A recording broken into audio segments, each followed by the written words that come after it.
How's it going, people? And welcome back to the GalacticOz Podcast.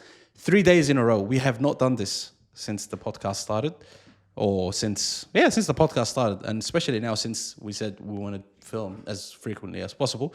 We've never done 3 podcasts in a row. Now, Raver used to have the title of the most consistent podcast, talking trophies for how many years?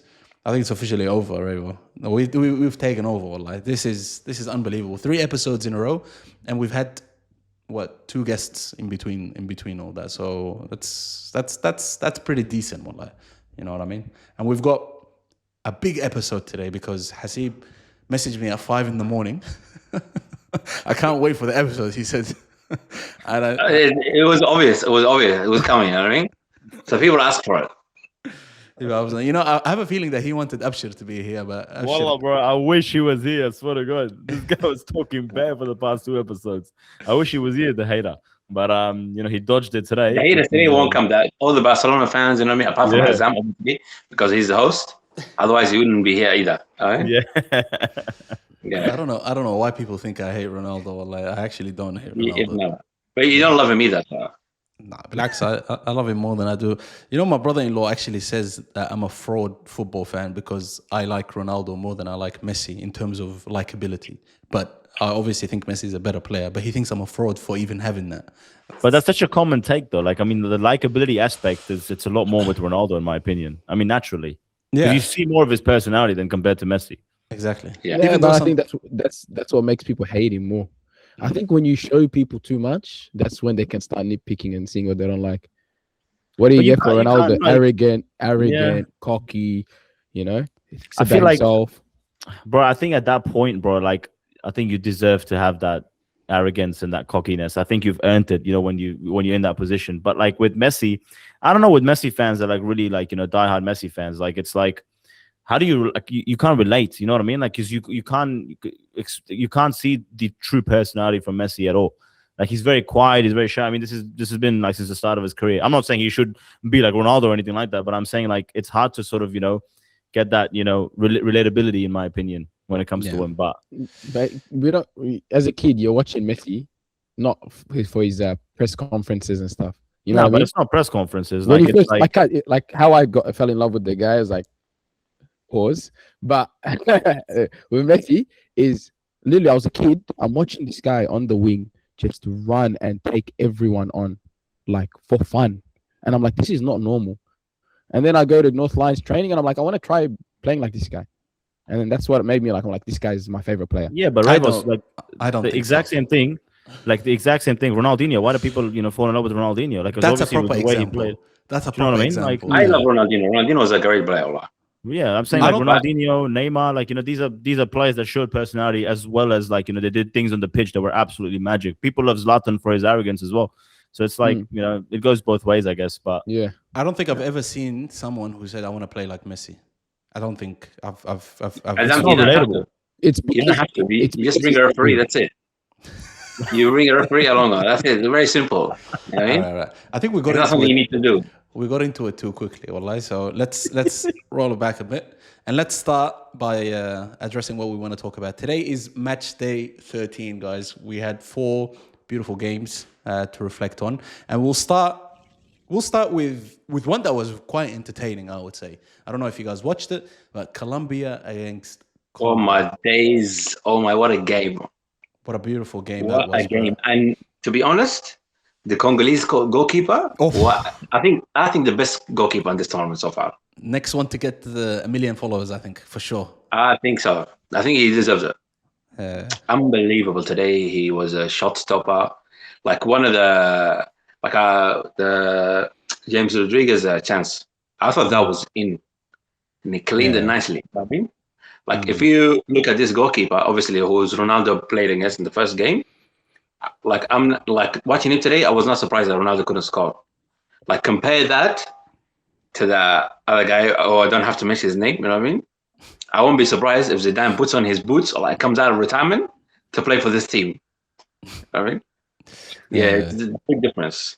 No, solid performance. Hasib, let's start with you. What did you think of that game? I said on the last episode, if Luis Diaz turns up, then Colombia is going to get the win.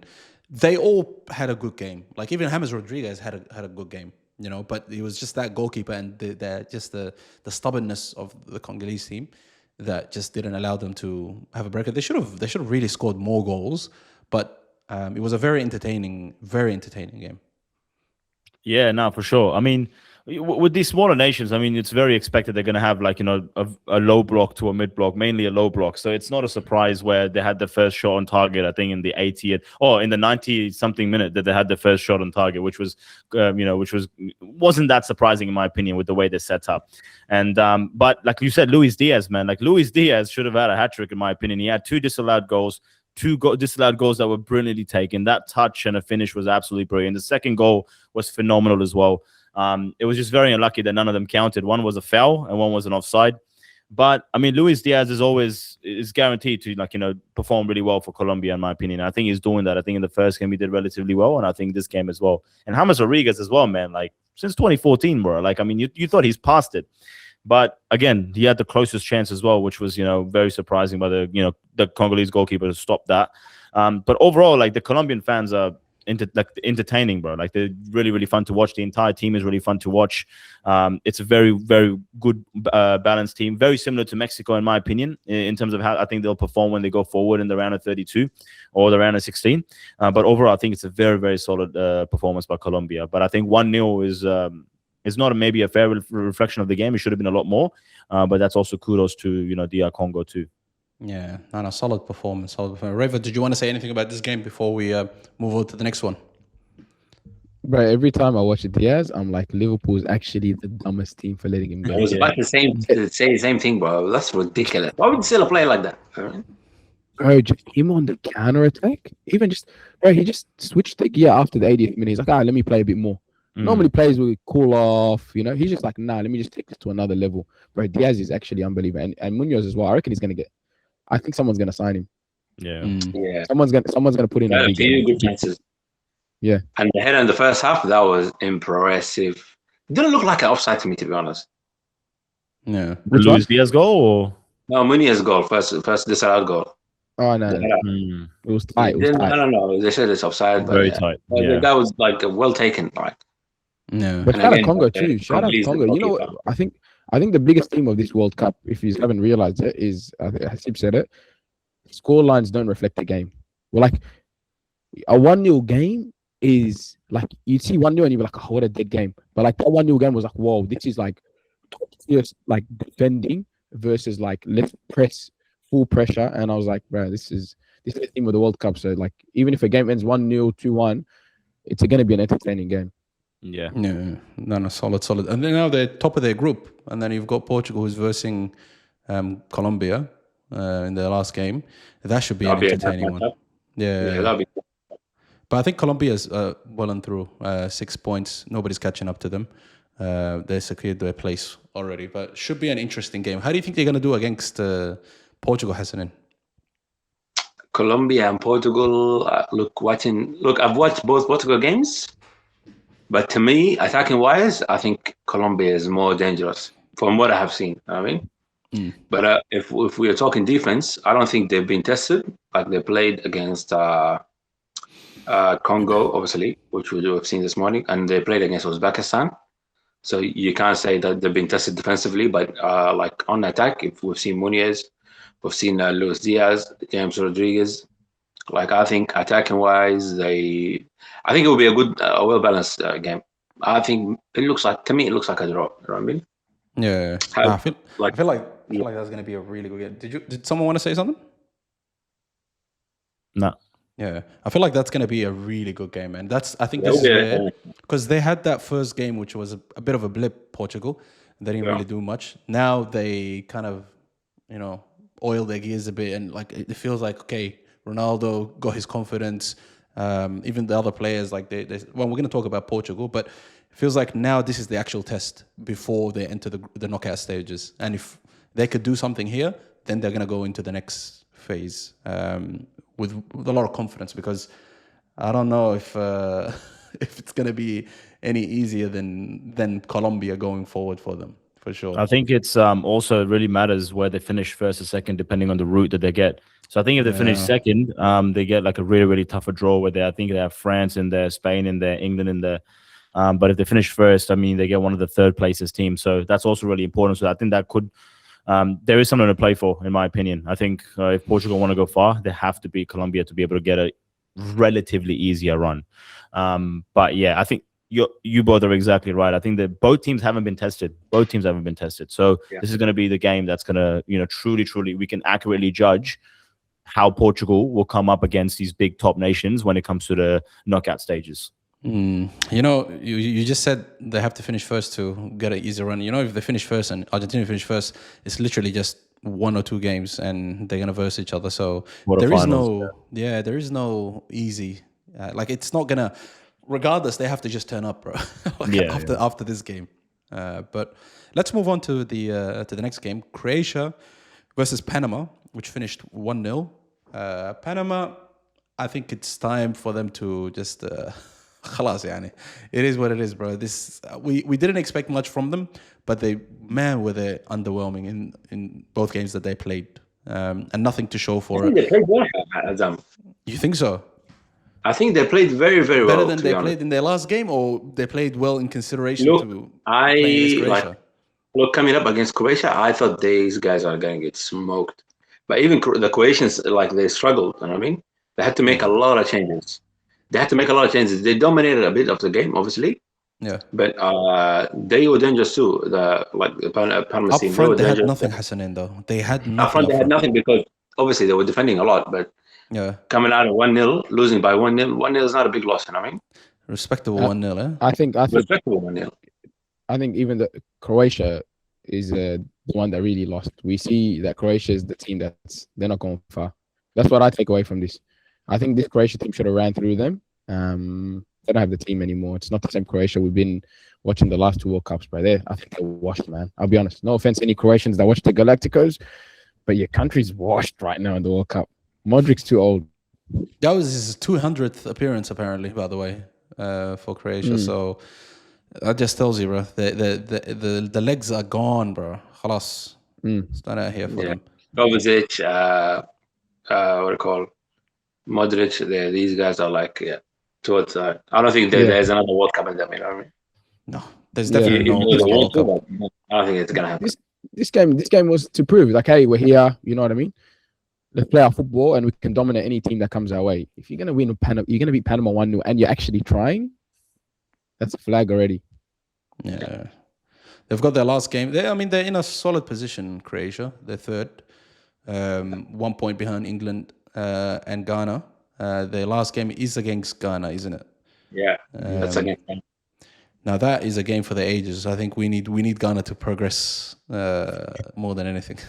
Look, are we gonna talk about the next game, or can I talk about Ghana? Just talk about Ghana with regards to this, and them and Croatia. Look, in regards to this, I've seen Ghana against Panama, and I've seen Ghana in the game that we're gonna talk about. And looking at Croatia, I think Ghana's got a better chance of winning that game. Really? Looking at and they have a lot of young players. Yeah. You know what I mean? They have a lot of young players. They can run. They can defend. They played very well. They didn't look out of place today and this morning, when they played against one of the nominated teams to win the tournament. You know what I mean? And from their game against Panama, I think they can win against Croatia. I wouldn't say easily, but they definitely can win. Yeah, I think it's up to bro, second or third.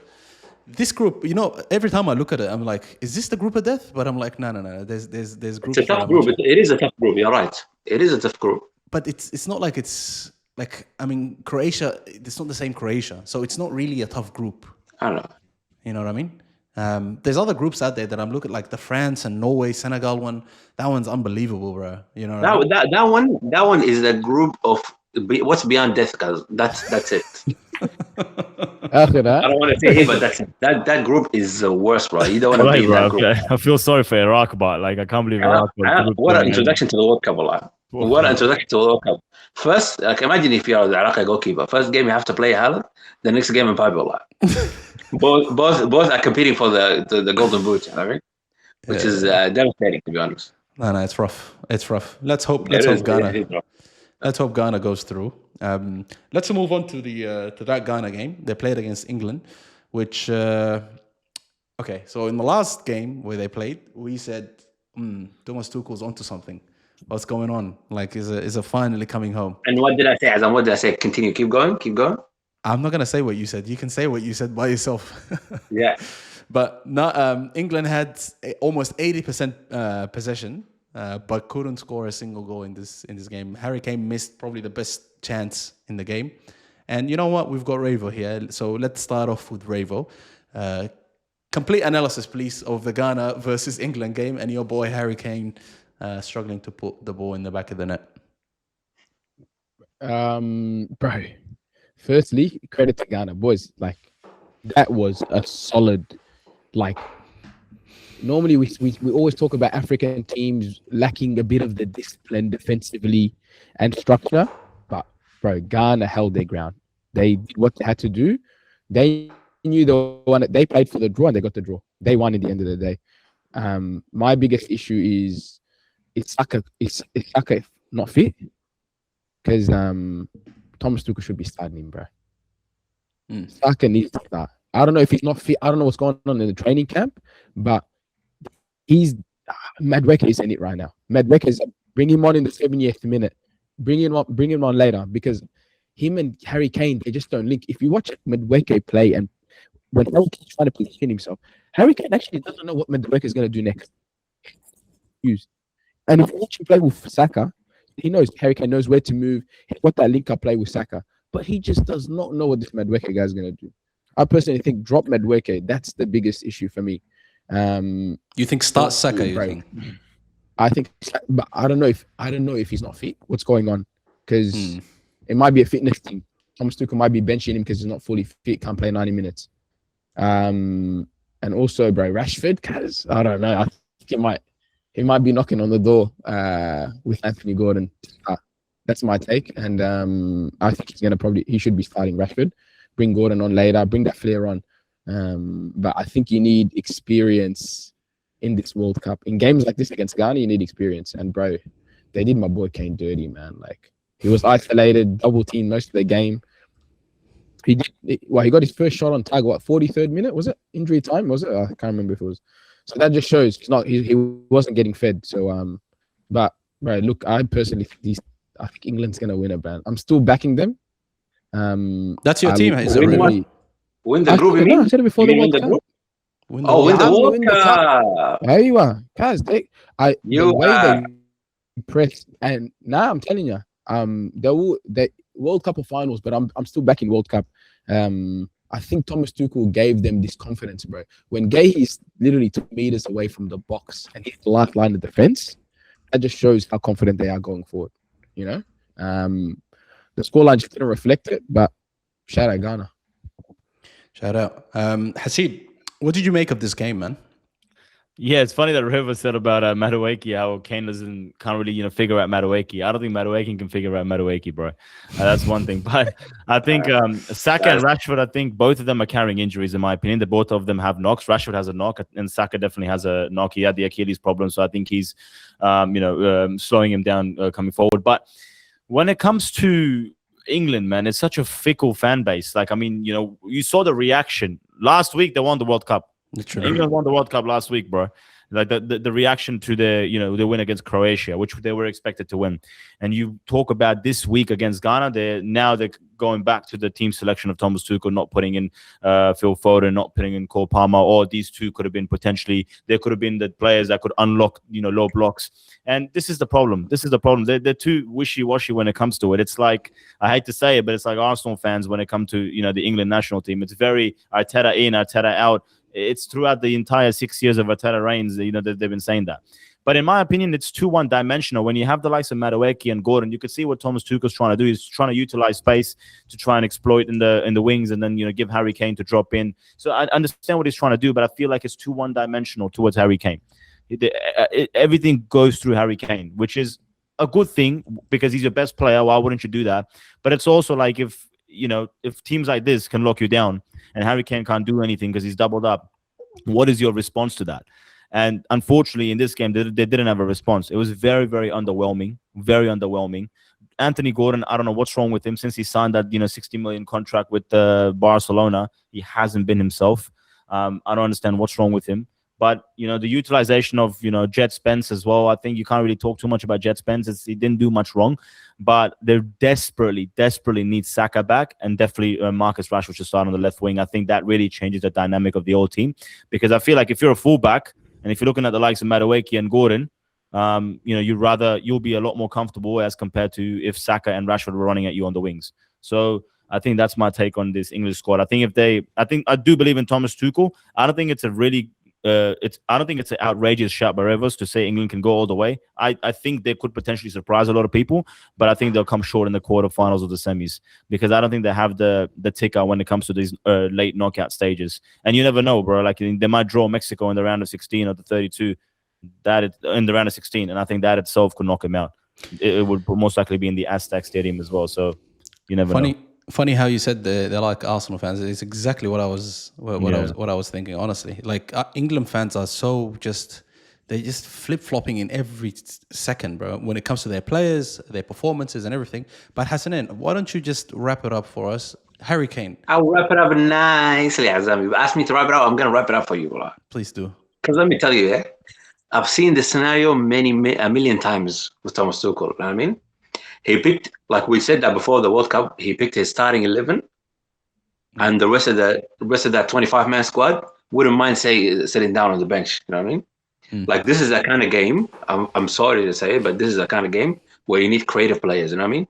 That's why you should have called up Phil Foden, Cole Palmer, and also, like, I heard him. Like, I saw a clip today, like during one of the hydration breaks. He was saying, "Oh, pass short, and switch." Tell me one English player that can switch the ball better than Trent. You know what I mean? Why don't you call him?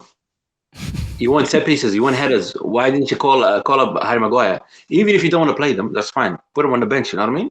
Yeah. But you can't just leave players behind. And now, like, the Ghanaians obviously exposed you. They played with 5-4-1 or something. The formation of 4-5-1 or something. They overloaded the midfield, and you're stuck. You can't do anything. And any manager in this world, including all four of us in the podcast, Arteta, anybody would start Saka over Madueke. You know what I mean? But to me, it looks like the person who's hired Tuchel, and Tuchel himself is a Chelsea supporter. You know what I mean? Because that's why would they start Madueke? Like, even in the Premier League, Arteta wouldn't start him over Saka. I mean, just start Saka. And I see why he doesn't want to start Rashford, because, like, Barcelona was struggling with Rashford when it comes to the defensive aspect of the game. He doesn't press as much as Rafinha, but he will need a lot of help from the fullbacks when it comes to the defensive side of the game.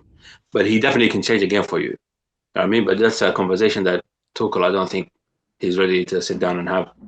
So I reckon.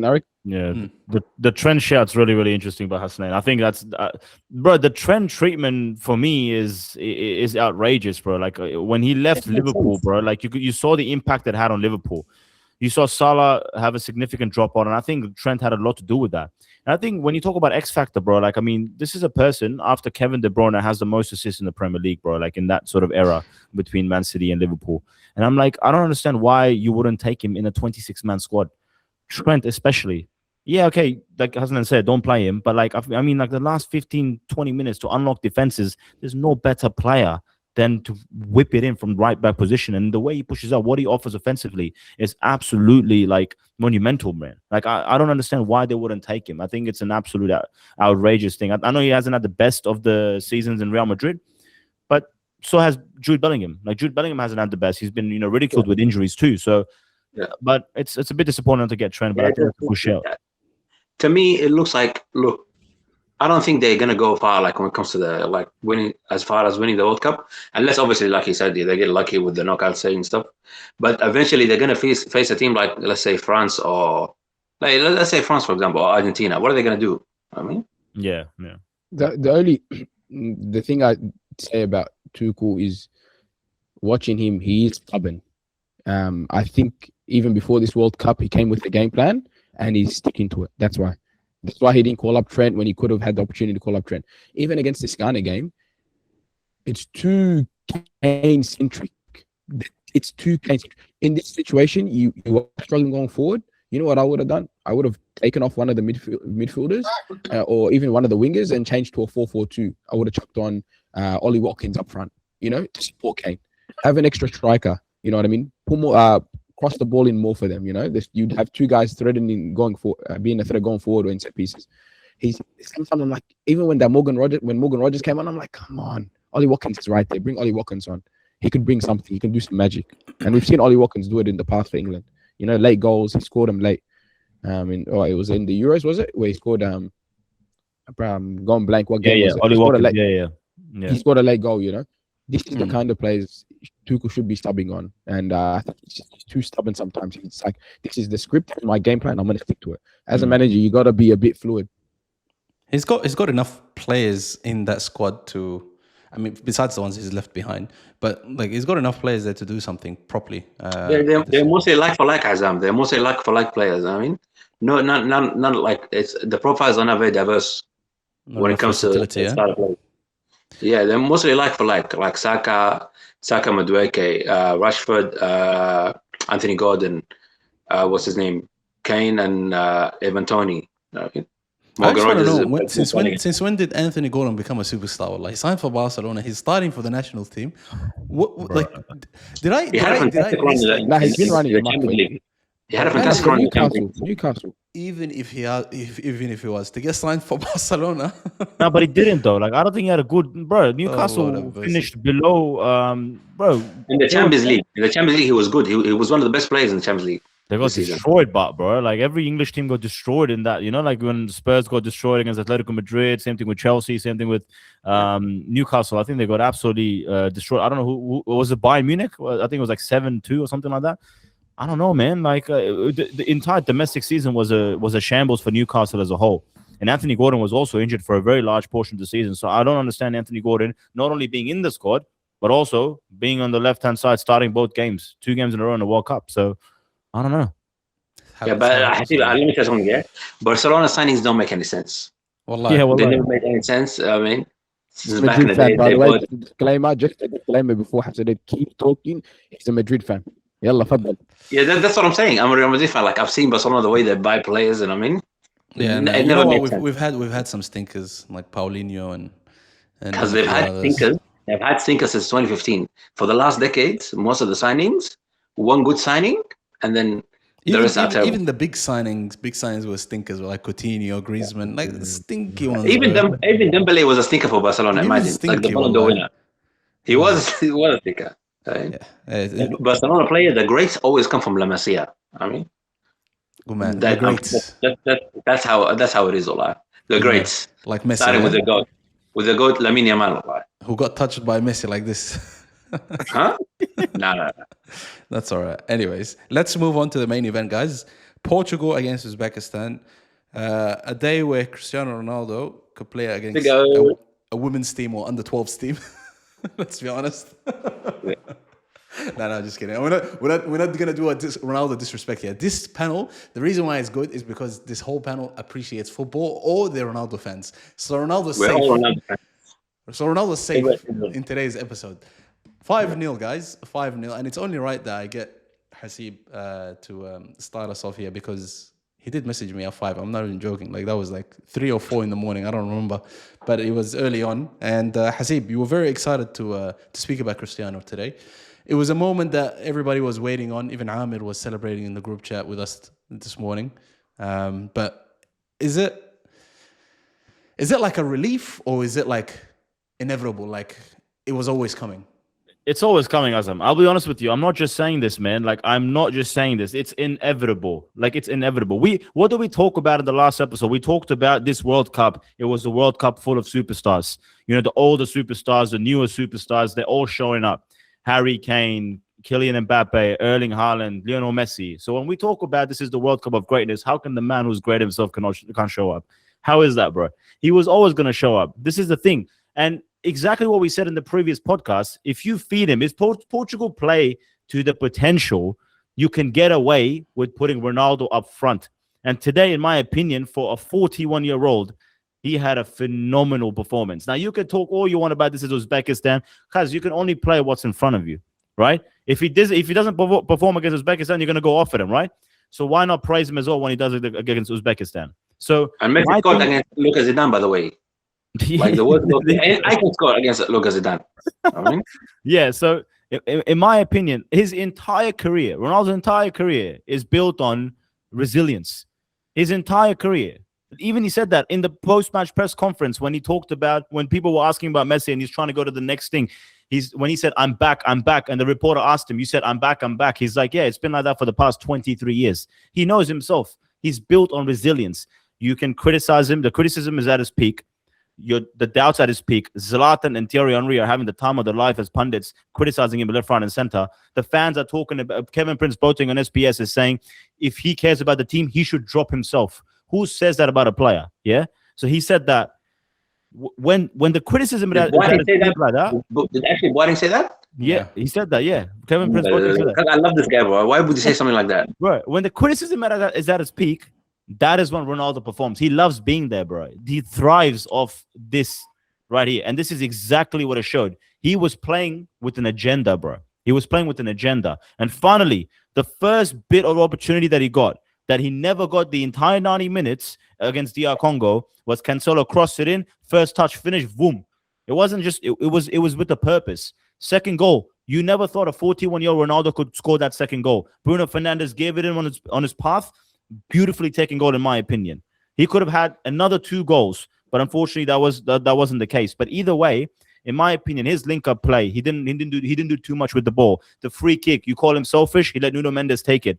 And it was literally the fact that Ronaldo was on the ball in that free kick at the edge of the box was, in my opinion, the reason the goalkeeper let it go. Because if it was actually Nuno Mendes taking it, and that was very clear, I think that was a very savable shot, that Nuno Mendes free kick.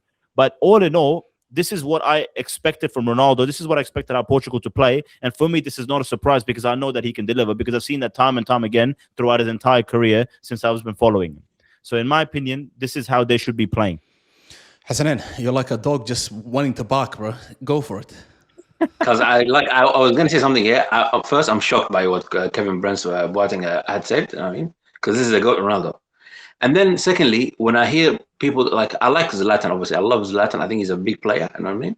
Thierry Henry, another legend in the game. You know what I mean? But these guys have all one thing in common, bro. All 3 of them. And everybody that talks shit about Ronaldo.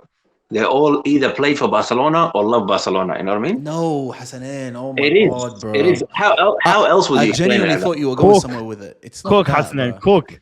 Yeah, exactly. How else would you explain it? You know what I mean? Oh, I can explain it for you. I can Well, explain Jose it for you. Mourinho. Let's go. Like, let me explain it to you. Like, I didn't know this, but apparently Henry played nine finals in his life. And scored in none of them. You know what I mean? Even as a coach recently, in the last Olympics 2 years ago, he had Olise, he had the best French team, like under 20s, you know what I mean? Or under 21 or something. What did he get? Second place. He got second place, you know what I mean? So for me, you like respect yourself first of all, and don't talk shit about the legend, because this guy is a legend in the game with 5 Ballon d'Ors. I think all of the stuff that I read about Henry after obviously him coming out publicly criticizing Ronaldo is just outrageous. And the fact is, like when Zidane retired for you, he left international football. He retired. He said, I don't want anything to do with this anymore. You were playing. You were a prime player. They had to bring him back for you just so you could get to the final. You know what I mean? In 2006, he came out of retirement. Imagine. Yeah. Because you couldn't do it. You or Vieira or the people that don't like Zidane. I'm not gonna call out their names because they're legends too. You know what I mean? But you can't be criticizing Ronaldo like that. That's just straight up wrong. Right. And the fact that he's 41 and scoring all these goals, like we were talking about Ivory Coast the other day, like their game against Germany. And if you look at in this World Cup and how many players, how many forwards have had similar chances to what Ronaldo had.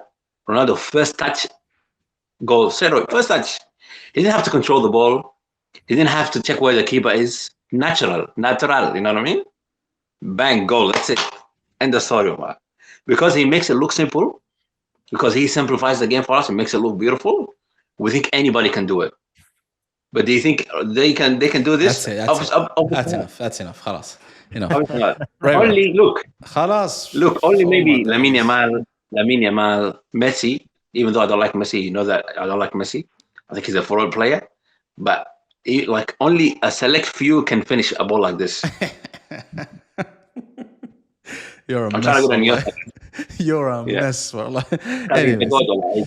You can't talk this shit about the goal. Revo, try to bring us back to the middle ground, if you can. So I was hating on Ronaldo, but I wasn't even hating, but I was saying I personally think he was. I don't think Ronaldo was the issue. However, he was not the main issue, but he was a factor in the issue. Let's hold him accountable to a degree. And I think he reflected after the first game. And he has, as much as you die for CR7, you saw him, the way he played the first game again and the second game was different. Let's acknowledge that at least. And the other players, of course, the team did shift a bit, but he did to a degree change even his positioning, his attacking style. There was a bit more flair, maybe because they're versing Uzbekistan, but there was a bit more flair movement from him. I disagree a little bit. Why do you have to downplay the opponent? Why do you have to downplay the opponent? Look, when they say play what's in front of you, I get that, yeah, but there's still a standard we hold Ronaldo to. Okay, because he's saying he's up to that standard. So if because Messi says, "Hey, I'm up to that standard," he kicked 5 goals in 2 games, regardless of who he's versing. He doesn't go. Messi wasn't going, I'm versing Uzbekistan, or I'm versing Algeria. He goes, whoever I play, I'm going to give my all. And that's the standard we hold Messi to. He delivered 5 goals in 2 games. Now we're talking about Ronaldo. You guys are saying, oh, it's just because Uzbekistan is okay. They made it to the World Cup, but in the first game, he wasn't there to be seen, boys. Let's be 100. I think he personally went. Relax. I think he personally relax. I think he switched. Where was your guy today? Where was your guy, the Ballon d'Or nominee? No, stop. Wait. Let's not do that. That ran away all the way to Bundesliga to get a title over there. Where was he this morning? We're talking about. See, I didn't even mention the name. You already knew who he was. And by the way, you talk about the guy with the second highest record of goals scored here. By the way, yeah. Yeah, but against who? Okay, let's be honest. I'm gonna try and bring us to the middle here, and then I'll get Hasib and Hassanin to wrap it up because we don't want to go too over. Look, when it comes to Ronaldo, I like what Hasib said about his entire career has been defined by resilience. I think there's something to say about Ronaldo's career. You know how some people say the fact that he's even compared to Messi is like a kind of like an accolade for him. I don't think that's fair, because if you look at every player that's played in the same era as Messi, no one has ever come close and beaten Messi as much as Ronaldo. That's one. So Ronaldo is not comparable to Messi, and if he does get compared, he's like whatever. No, he's actually for some years he was better than Messi. For some years he had a better season. Messi and Ronaldo, the conversation, that debate will forever be like this. There's going to be the Hasib camp. There's going to be the Messi camp. This is always going to be the case. But for Ronaldo, what I don't really like is the disrespect from like the Thierry Henrys, the Zlatans, them even saying things like that. And even the guy from SBS, whatever, who we're trying to get, inshallah, we're going to get him on the pod one day, but we don't want to say too much now. If you want to delete my segment about him, I can restart it for you, Adi. I can talk shit about the other two because they're not coming here. Right? No problem. But honestly, like, it's crazy because like players like Thierry Henry, Zlatan Ibrahimovic, you're saying, oh, they either played for Barcelona or something to do with Barca, that's why they're haters. No, I think Thierry Henry is jealous of Cristiano Ronaldo. There's an actual jealousy there because of what he did in the Premier League and the fact that he's considered in the same thing, and he won a Ballon d'Or in the Premier League and he gave it to Arsenal when he was there. Zlatan, it's the arrogance, bro. It's the arrogance. He can't stand someone else shine in the way that he Ronaldo does, and still be like, oh, okay, this plays whatever. You can say anything about Ronaldo's abilities, but those two finishes, that's an elite striker, bro. That first finish, first of all, cause that cross, the fact that he hit it the way he hit it, doesn't matter. It could have been a bloody State 1 goalkeeper here. That's still an amazing finish, bro. That's still a brilliant finish. The second one, first touch. The timing of the run and then the acceleration. And Ronaldo, as much as he was horrible in that first game, the entire Portuguese team was dead haps. But in this game, for some reason, I don't know if you saw this, Hasib, but there's an element of Ronaldo that's a bit more like of a team player right now. He wasn't throwing his hand. He wasn't doing like a bit too much. Like he was chasing. And he wasn't like, even in the free kicks where he let 2 free kicks go. One of them, he made a run inside as well. And he was the decoy. Like things like this, we've never seen. And there's times where Bruno Fernandes will put the ball down. He's not even arguing with him. He would just look at him. Bruno is like a bit more stubborn and he would just want to take the free. And Ronaldo would just go in the box. And he he's not arguing. He's not nothing. And then the celebration, that's the thing that got me. He ran to the bench. He didn't do his suit that he does normally. It seems like he's more like gel. Azam, can I say something about that? Yeah. This is just my opinion, yeah. I'm moving like I know this guy personally, but I'm just so passionate about the way he approaches the game. But throughout the entire career, since the start of his international career, he's been carrying Portugal, right? That's been a fact. He's been carrying Portugal to any type of success or any type of success that Portugal has ever had. Ronaldo has carried Portugal to that success. When you do that for a long period of time, there is a duty, there is a responsibility, there is a weight of an entire nation that you carry, that if this country and this team is going to get any sort of success, it's going to go through me. That's not because of selfish reasons, like the whole world sees that. The world sees that and he's chasing individual accolades. He's chasing individual brilliance. He's just putting himself above the team. That's not the case at all. When you've been carrying a team for that long, you just feel the weight of an entire nation on your shoulder, and you've been carrying this team. So I feel like those two come hand in hand. The reason he says that, the reason he does these things, throw tantrums, is because he wants the team to do better. It was very evident in the 2016 Euros final when you saw him on the sideline. He was absolutely going berserk. So he feels that duty in him because he's been doing it for such a long period of time. And now when we have the golden generation of Portugal, now he's taken that step back and he's done those things that you've just described and allowed the team to, because he now realizes that the team is above him now.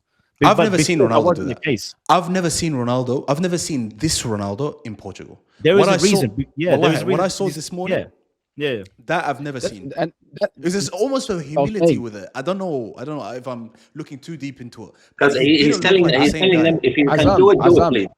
Azam, I don't think you are. Like, I don't think you're looking at it wrong. That's what I'm saying. That's the shift between the first game and the second game. I personally think these guys sat down with each other. They probably had a DNM. Like, they had a discussion, because Ronaldo's like some of the stuff he was doing. Like, even Mendes has got, when the free kick went in, he was celebrating, hands up, like surprised. Like there was a discussion with the team, and he probably said, "You know what? Hey, I'm here. I'm doing this for the country. I'm doing this for yous, and let's go out there." And I think he got rid of the pressure and the weight on him and said, "You know what? Let's go have fun. Let's do this together. Let's have no regrets." I personally think that's the attitude he has now. Can I also say something? Can I also say the entire world is in my opinion, it's such an immature take that, bro, this is not like a high school team, yeah, right? Like, we have a star player and the star player has that ego and everything's going to go through him. I think that's a very immature take by the entire world, where Ronaldo is selfish. He's doing it for himself. Like Thierry Henry said, that you're scoring for the team. You're not scoring for yourself. Yes, brother. Like, who are you talking to? You're talking to one of the greatest footballers of all time. You think he did that at Real Madrid? You think he did that at Manchester United? What he's done with Portugal, how you people describe him and how he performs at Portugal, do you describe him the same way when he plays for Real Madrid and Manchester United? No, never. He was never like, he was that guy because of the output that he put in. Absolutely, That's what it is. This tantrum thing of him not passing the ball, he's done that with Portugal. There's a reason for that, because he's carried that Portugal team, bro. He's carried it his entire life. And when you carry something for your entire life, you just innately have a duty that this is what you're going to do. So that's why you get upset when no one passes it to you. That's why he gets upset when the ball doesn't come to him. It's because He feels like any sort of success this country's going to have has to go through me because he's been doing it for that many years. But he's never done that for Man United. But he's never done that for Real Madrid.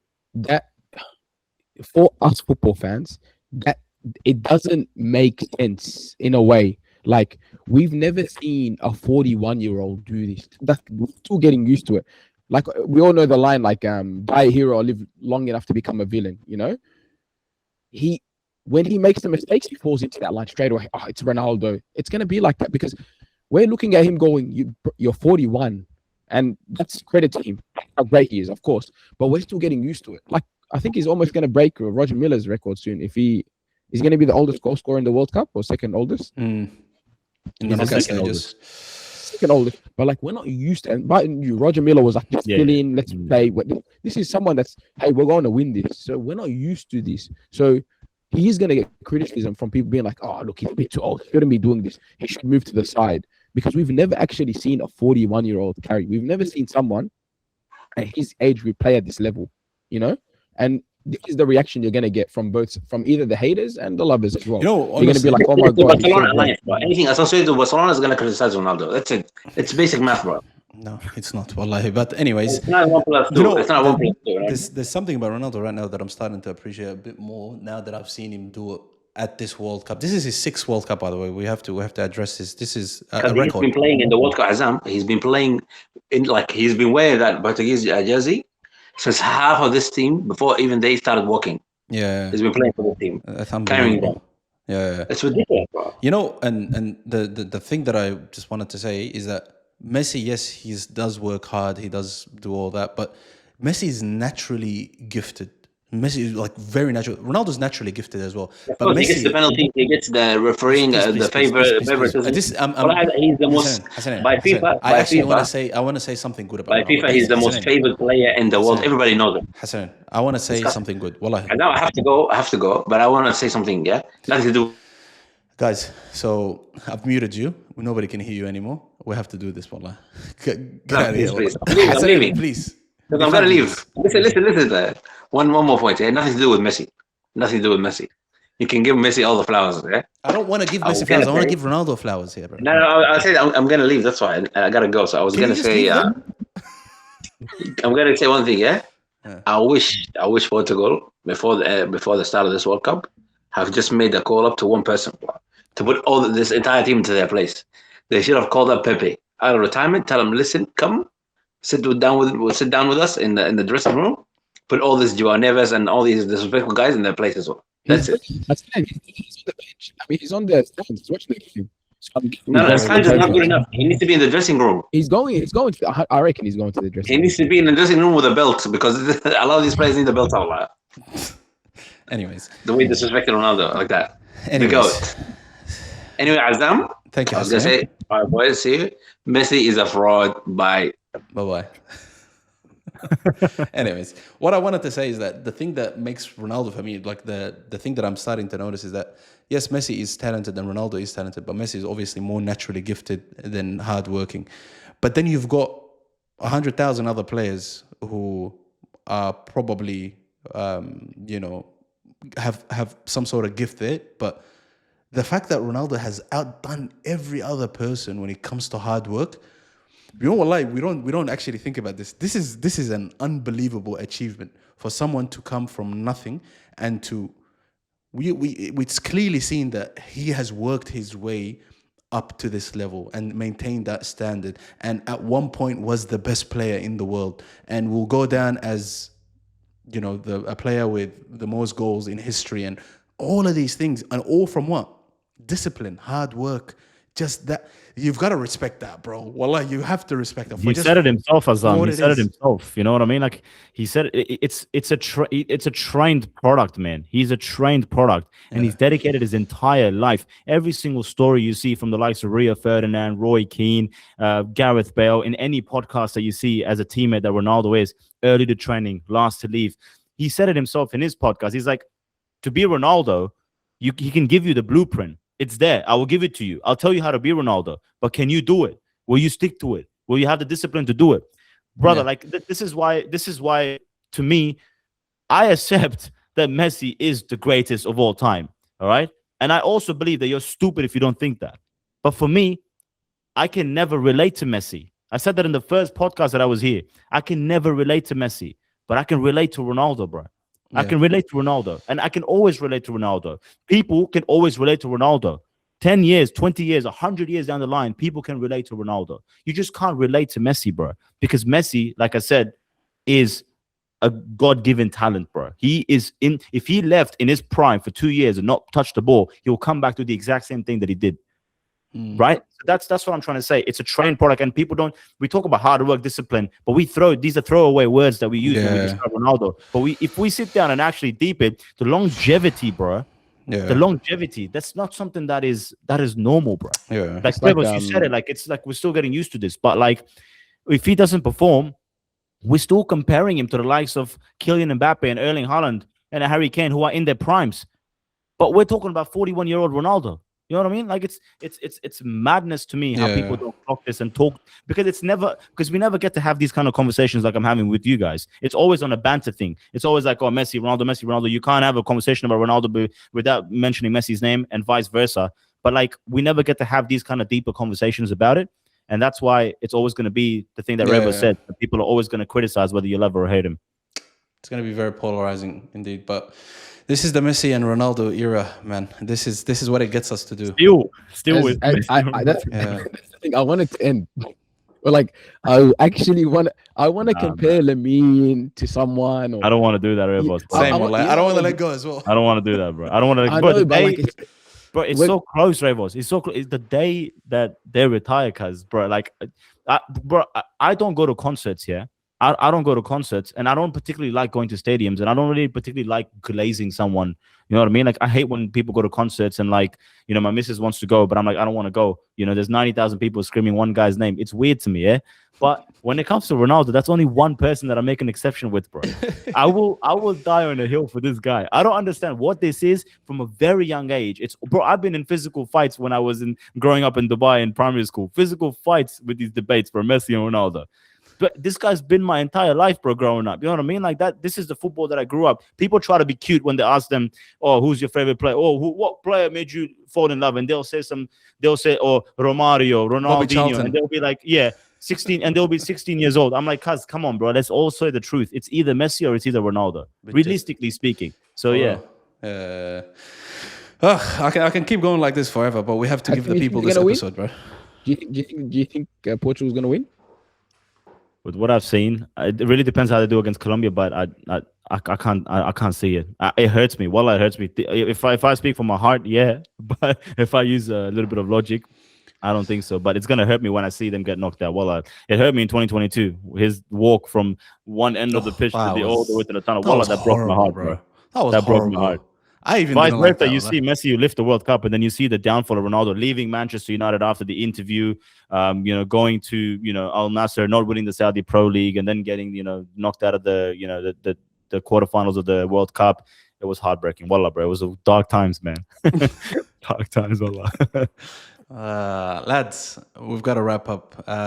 Like always, make sure you like and subscribe and turn on your notification bell. We'll try to come back, inshallah, for the next games, but the next few games are going to be, I think, what are they called? Like from now on, it's going to be 6 games a day. Yeah, bro. 2 at the same time.